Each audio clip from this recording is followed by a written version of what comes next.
A very good morning to all my dear students.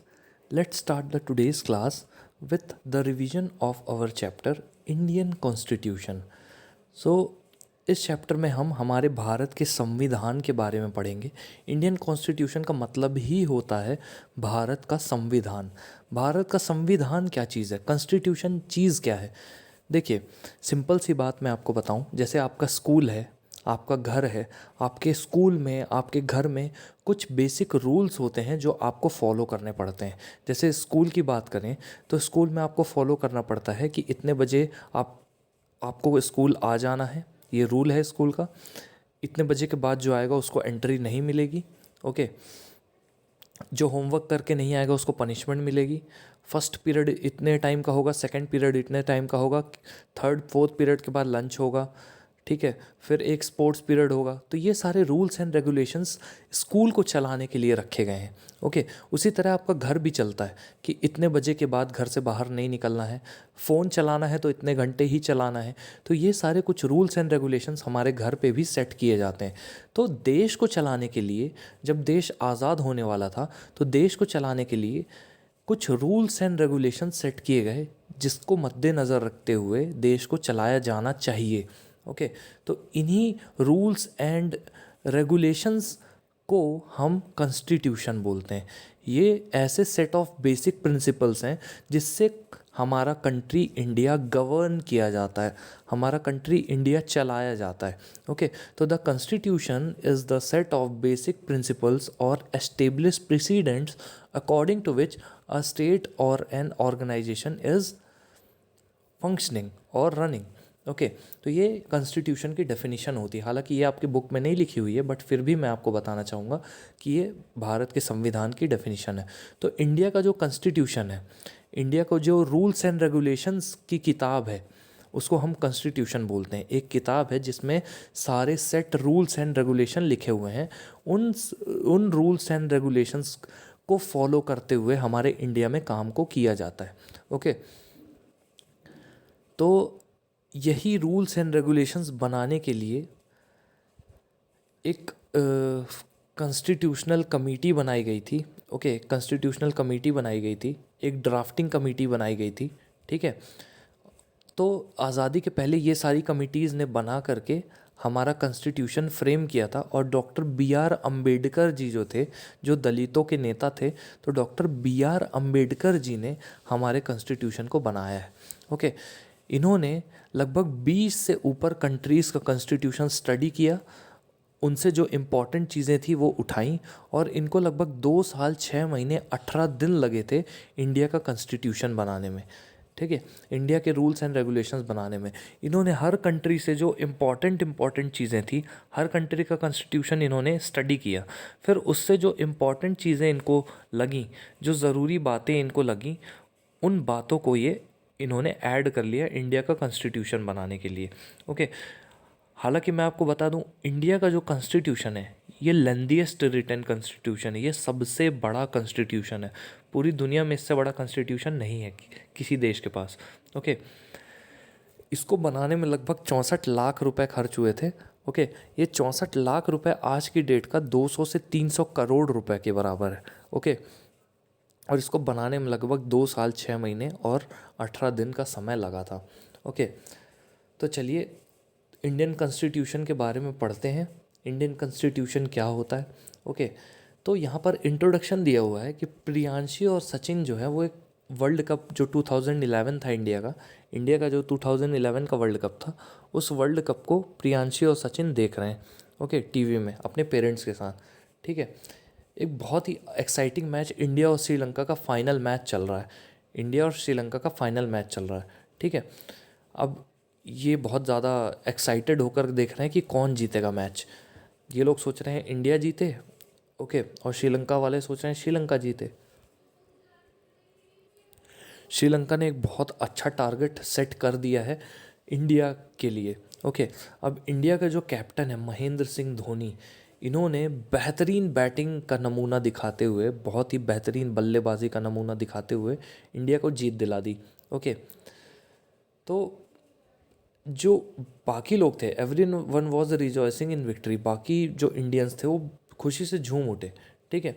Heli ने अपनी mother से पूछा टीवी देखते हुए कि मम्मी, जो प्रीवियस मैच हुआ था इंग्लैंड और इंडिया का, वो तो टाई हो गया था। वो तो टाई हो गया था। टाई क्या होता है? टाई मतलब ड्रॉ होना। ना इंडिया जीतेगी ना इंग्लैंड जीतेगी, तो इसका मतलब होता है टाई होना। ओके। तो इसका मतलब क्या है कि क्रिकेट जैसे पॉपुलर गेम में भी ये टाई शब्द का इस्तेमाल किया गया है। मतलब यहाँ पर भी कुछ ऐसे रूल्स एंड रेगुलेशन हैं जिसके तहत इस गेम को चैनलाइज किया जाता है। ओके, चलाया जाता है। ठीक है। A tie in a match means that both the teams have an equal score. Tie हो जाने का मतलब ये है कि दोनों टीम्स का जो स्कोर है वो बराबर हो जाए। Even the games like football, hockey, kabaddi etcetera have their own set of rules. और हम अगर बात करें फुटबॉल की, हॉकी की, कबड्डी की, तो इनके भी अपने कुछ रूल्स और रेगुलेशंस होते हैं।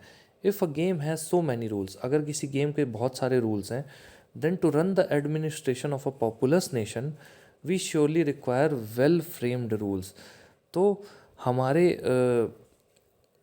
कंट्री का हमारे कंट्री का एडमिनिस्ट्रेशन करने के लिए, हमारे कंट्री का एक नेतृत्व करने के लिए, एक हमारे कंट्री को एक प्रॉपर तरीके से चलाने के लिए कुछ रूल्स की ज़रूरत पड़ी।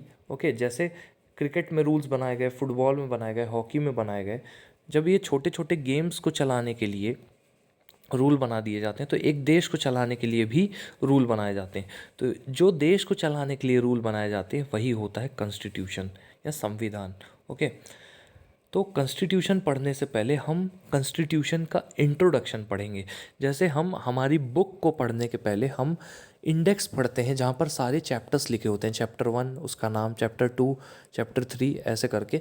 तो यहाँ पर जो हमें इंडिया के कॉन्स्टिट्यूशन में जो चीज़ें हमें ध्यान रखनी है या जो चीज़ें हमें पढ़नी है या जो समरी है इंडिया के कॉन्स्टिट्यूशन की, वो प्रीएम्बल में लिखी हुई है।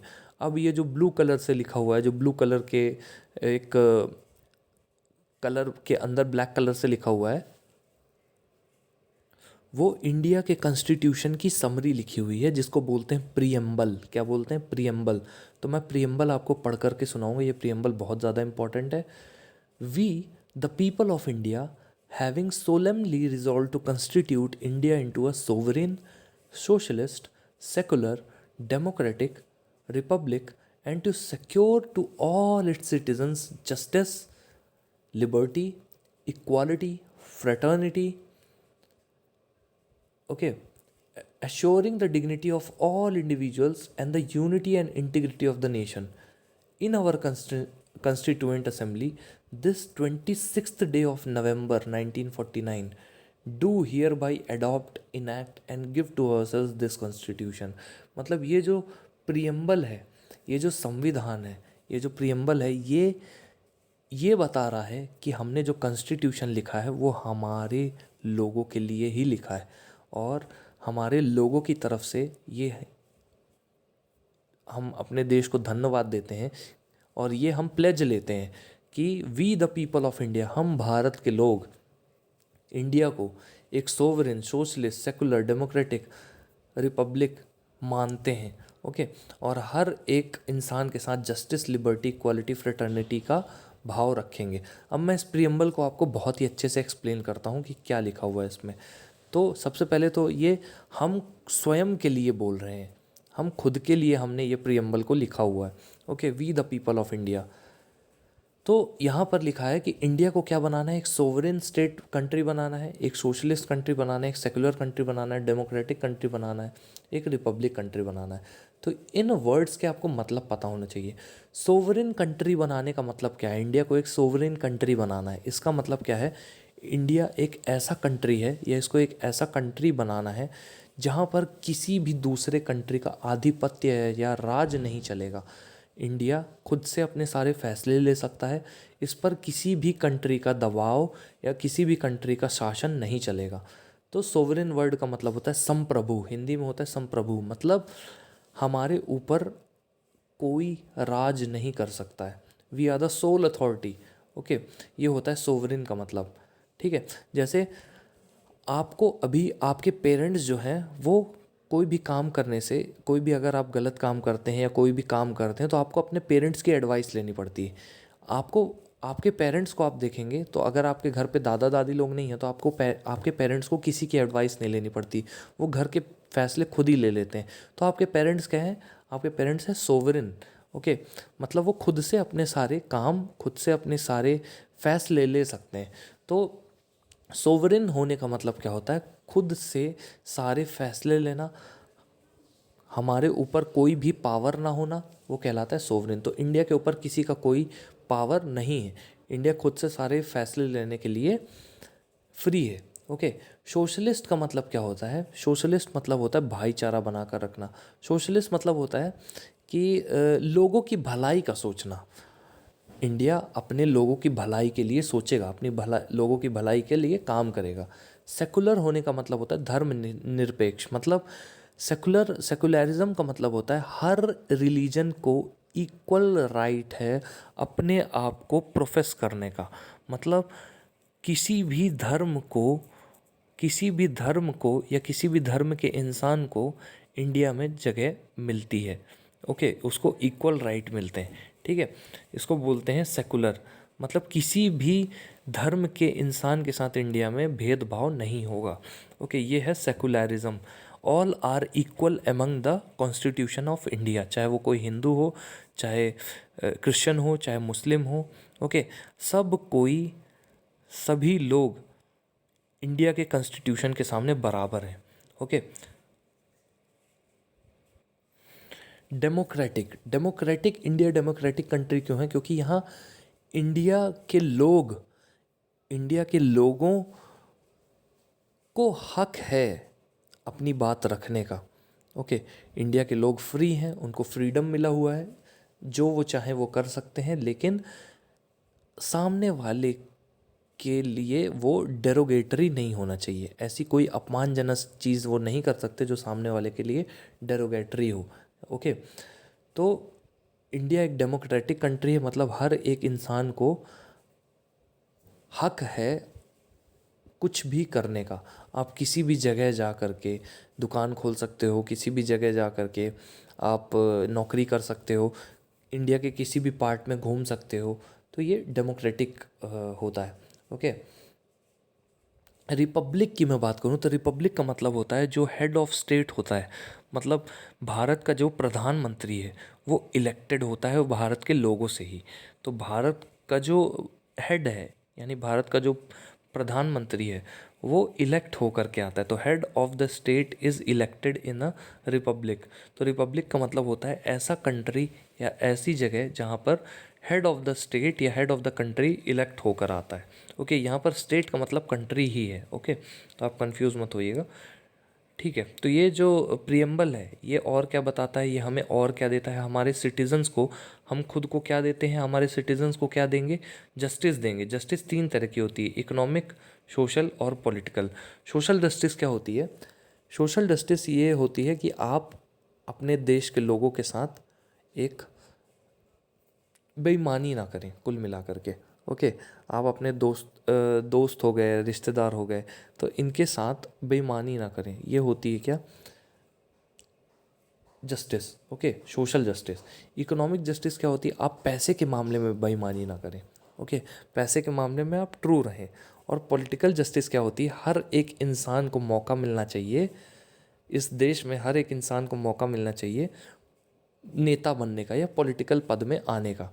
जैसे हमारे जो प्राइम मिनिस्टर हैं श्री नरेंद्र मोदी जी, तो हमारे प्राइम मिनिस्टर जी बहुत ही हम्बल बैकग्राउंड से आए हैं। ओके, वो कहाँ गांव में थे, कहाँ कैसे पले बढ़े। ओके, फिर उन्होंने कैसे पॉलिटिक्स ज्वाइन की और कैसे जाकर के सत्ता में आए। तो यहाँ पर ये साबित होता है इससे कि भारत का कोई भी नागरिक चाहे तो प्रधानमंत्री बन सकता है, अगर उसके अंदर काबिलियत है तो हर किसी को मौका मिल सकता है। ओके, तो ये होता है क्या? Political justice. ओके, हर किसी को अपॉर्चुनिटी मिलती है पॉलिटिक्स में।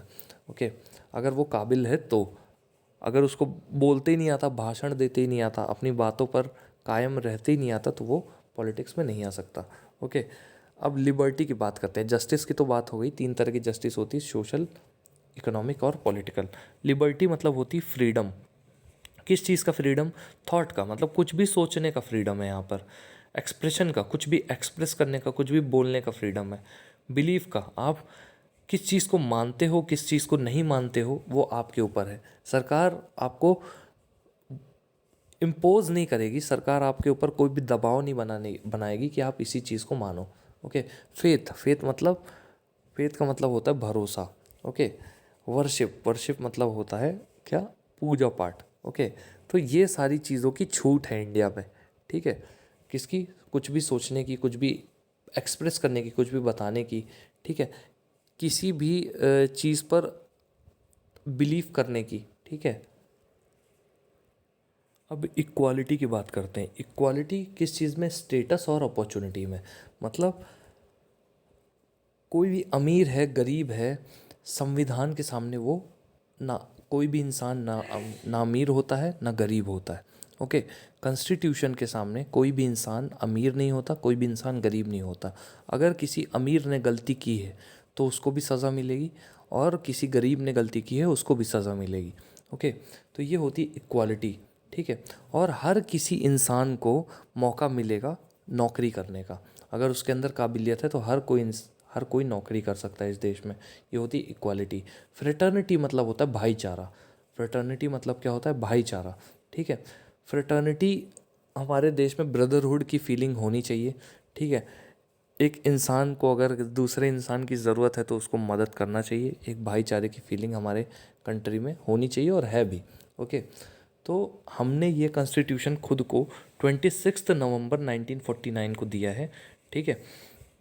तो ये है प्रियम्बल, ये एक तरह की घोषणा है, एक तरह की समरी है, जो चीज़ें हम कॉन्स्टिट्यूशन में पढ़ेंगे उससे रिलेटेड। ओके।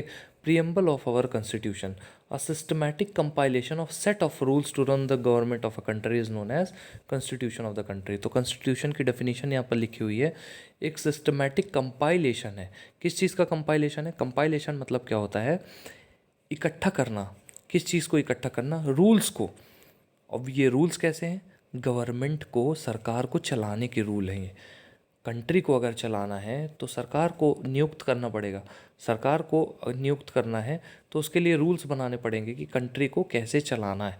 तो सरकार द्वारा कुछ सिस्टमैटिक सेट ऑफ रूल्स और रेगुलेशन फॉलो किए जाते हैं, और इन्हीं रूल्स एंड रेगुलेशंस को क्या बोलते हैं? कॉन्स्टिट्यूशन या संविधान। Constitution can be in written or unwritten form. यहाँ पर कॉन्स्टिट्यूशन लिखित भी हो सकता है और लिखित नहीं भी हो सकता है। जैसे हमारे इंडिया में रिटन कॉन्स्टिट्यूशन है, यूएसए में रिटन कॉन्स्टिट्यूशन है, लेकिन ब्रिटेन में अनरिटन कॉन्स्टिट्यूशन है।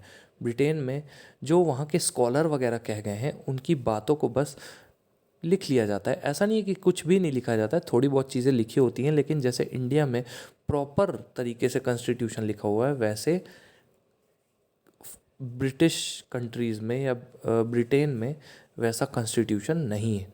Okay. Our constitution starts with the preamble. हमारा कॉन्स्टिट्यूशन कहाँ से चालू होता है? Preamble. Okay. How was the constitution of India formed? हमारा कॉन्स्टिट्यूशन, भारत का संविधान बना कैसे, ये हम पढ़ते हैं। ये बहुत इंपॉर्टेंट है, आप लोग ध्यान से सुनिएगा। The constitution of the India is the statement of national goals and aims such as democracy, socialism, secularism, national unity, etcetera. तो बहुत सारे नियम, कायदे, कानून और बहुत सारे गोल्स बनाए गए इंडिया के लिए कि हमारा भारत कैसा होना चाहिए।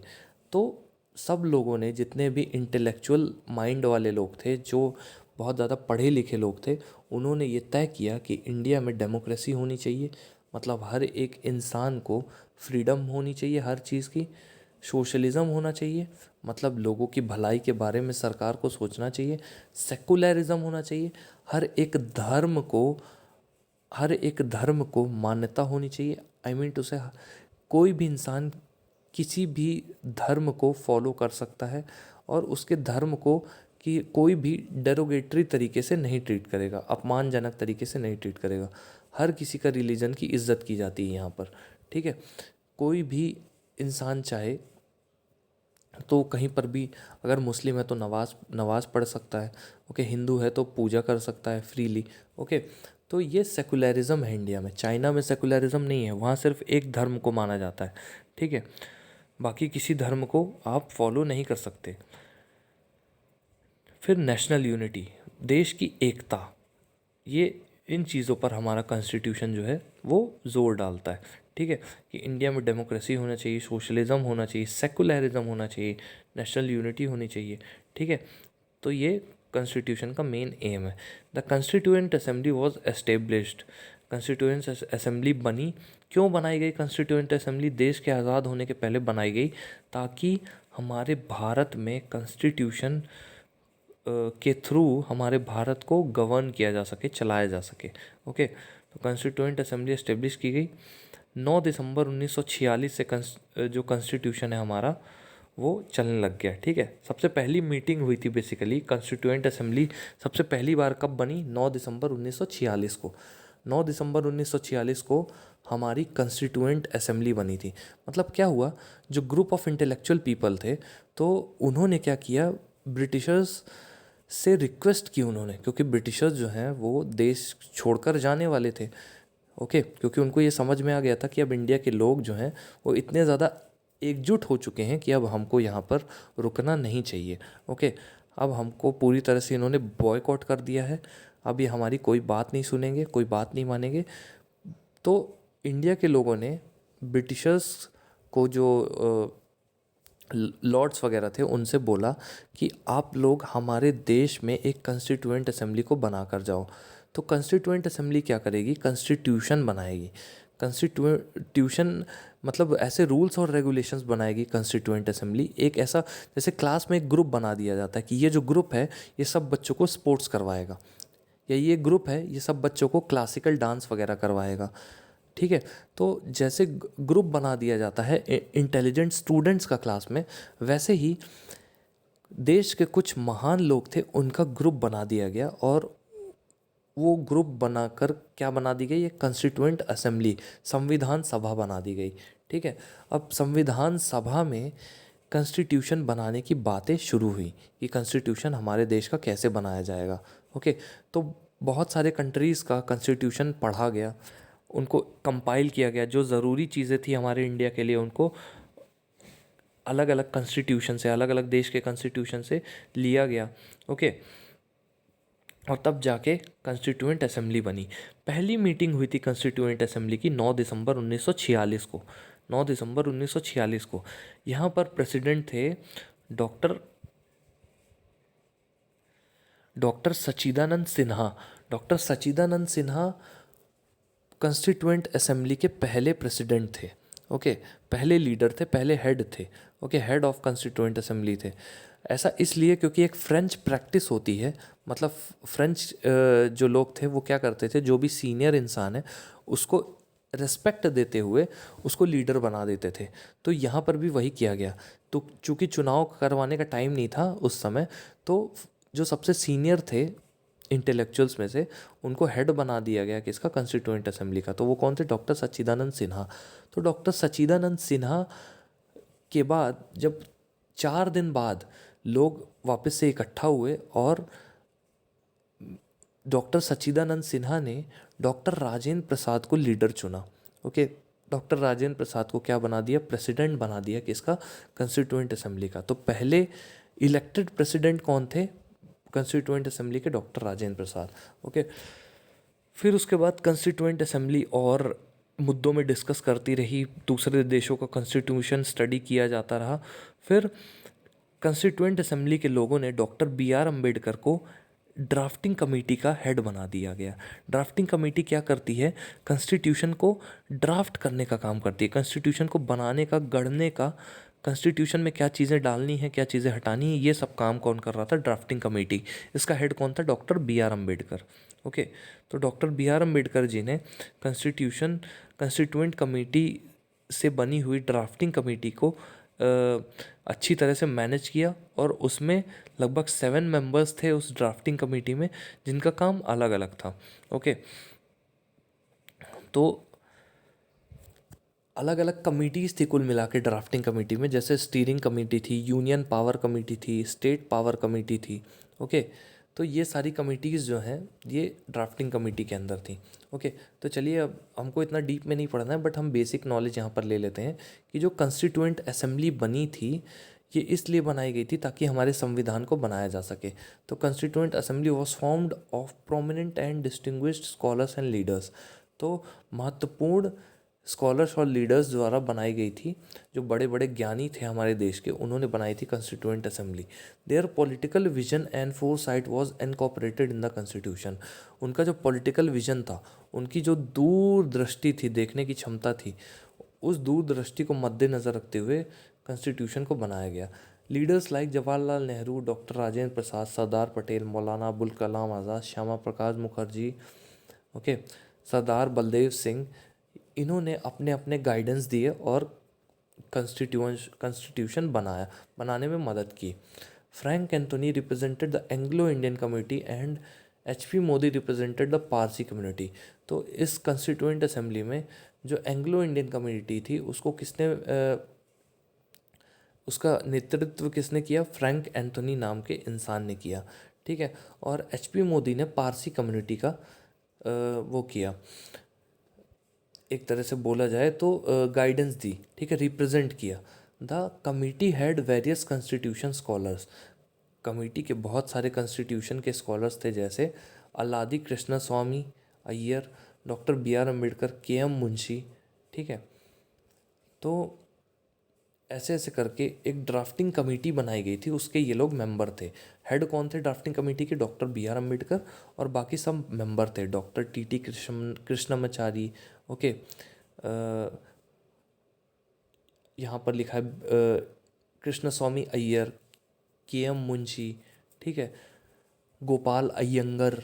तो ये सब कुछ ऐसे लोग थे जिन्होंने ड्राफ्टिंग कमेटी में अध्यक्ष पद पर होते हुए कॉन्स्टिट्यूशन को बनाया, ठीक है। कॉन्स्टिट्यूशन को बनाने का काम किन्होंने किया? यही ड्राफ्टिंग कमेटी और उसके मेंबर्स ने। तो ड्राफ्टिंग कमेटी का हेड कौन था? Doctor BR Ambedkar.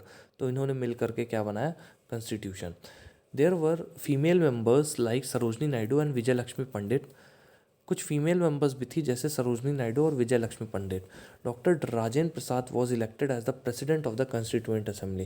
Doctor Rajendra Prasad जो थे वो कॉन्स्टिट्यूएंट असेंबली के प्रेसिडेंट के तौर पर इलेक्ट हुए। There were a number of sub committees to take care of various aspects of constitution. बहुत सारी सब कमिटीज़ थी जो कॉन्स्टिट्यूशन को के अलग अलग एस्पेक्ट को ध्यान में रख रही थी, ओके, या उनका ध्यान रखनी थी। The drafting committee which was headed by doctor BR Ambedkar.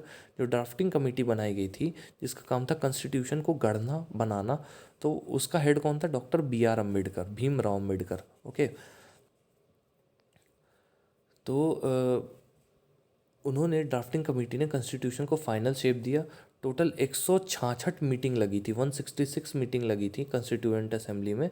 2 साल 11 महीने और 18 दिन लगे थे। 2 साल 11 महीने और 18 दिन लगे थे कॉन्स्टिट्यूशन को बनाने में। 26 नवंबर 1949 को, ठीक है, 26 नवंबर 1949 को कमेटी ने कॉन्स्टिट्यूशन बना करके पास किया, और 26 जनवरी 1950 को कॉन्स्टिट्यूशन बना। अब देखिए, जो 26 जनवरी का दिन है वो क्यों सेलेक्ट किया गया, जबकि 26 नवंबर को कॉन्स्टिट्यूशन बन चुका था? तो 26 जनवरी यानी 2 महीने का वेट क्यों किया गया? क्योंकि देखिए 1930 के आसपास की बात है, जवाहरलाल नेहरू जी ने घोषणा की थी कि हम अपना संविधान 26 नवंबर के दिन हम अपना संविधान 26 जनवरी के दिन बनाएंगे, ओके, और हम अपने देश को आज़ाद मानते हैं। इन्होंने 26 जनवरी के दिन घोषणा की थी कुल मिलाकर, ओके। तो इसी घोषणा को रेस्पेक्ट देते हुए, इसी बात को रेस्पेक्ट देते हुए कि जवाहरलाल नेहरू जी ने क्या बोला था कि 26 जनवरी को हम अपने आप को पूरी तरह से आज़ाद कर लेंगे, ओके। तो इस बात को ध्यान में रखते हुए जो कॉन्स्टिट्यूशन की डेट है वो 2 महीने आगे बढ़ाई गई, और 26 नवंबर 1949 से 26 जनवरी 1950 कर दी गई।